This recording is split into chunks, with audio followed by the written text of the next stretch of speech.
Hey guys, I wanted to talk to you about the Allante that I have in my garage stuck for the last 6 months. First of all, a little bit of a history on the car. The Allante was Cadillac's flagship convertible that was supposed to take the market in the late 80s to 90s. This car was riddled with failures and a complete flop, with electrical issues, hard to find parts. If you ever get close to one or have the chance of buying one, just turn away, run. It was a cool idea. Unfortunately, it never took off. They built very few of these cars. Aftermarket companies never took on making parts for these cars. There's a couple places in the States that will rebuild parts for these cars, making them very expensive. For all their little quirks and electrical issues, they become a real pain in the butt to owners. The owner of this car had a lot of issues with it. It finally died on its way to my place to actually get me to look at it.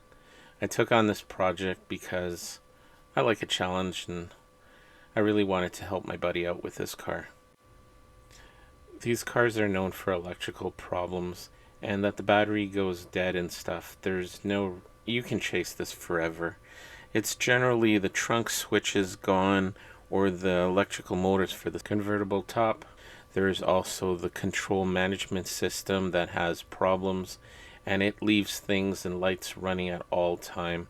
Bottom line, there's a draw on the battery all the time, so the easiest fix for this is to put a kill switch in. The second problem this car had is the previous owner did a partial brake job. He only repaired the driver's side somewhat. The passenger side was left, where the pads had worn completely out, where the piston for the caliper had hyperextended outwards, jamming it. But it wasn't just that. The actual rubber line had collapsed and not letting any fluid back through neither, so everything had to be replaced on the passenger side. The third problem with this car is Cadillac uses this ghetto hydro boost system that uses an electric pump to build pressure for the brake. The problem with this is there's only 2 companies in the States that will actually rebuild these pumps, and the turnaround is anywhere between 3 weeks to 5 months. The fourth problem on this car was the VAT system. Without going into huge details, there was a lot of issues with this, and the easiest fix was to just put a resistor in and bypass the whole system.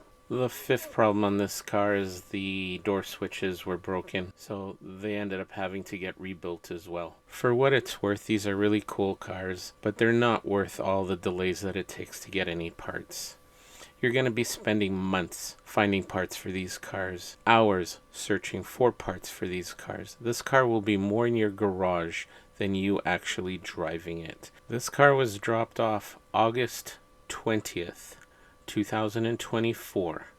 We are April 6th, 2025. For me to get all the parts to get this thing running. That's a long time. Like we used to say in Quebec, salut man, and hopefully I never see this car again. Have a good day. All right! Whoa! Whoa! Whoa!